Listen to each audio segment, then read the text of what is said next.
जल्दी को खुला पानी हो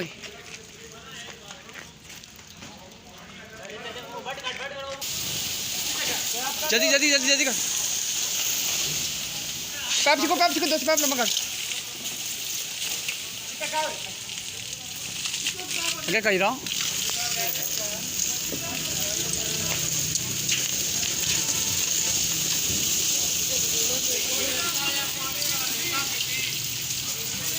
तो मिट्टी को कुछ पाई रहा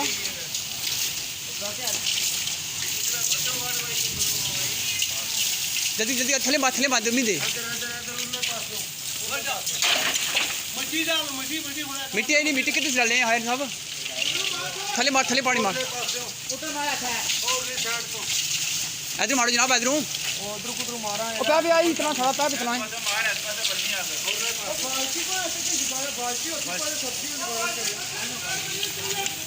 बस ठीक है जरा मुकी गल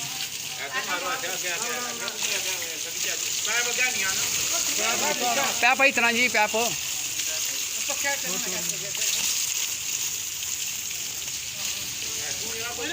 पानी मार रहे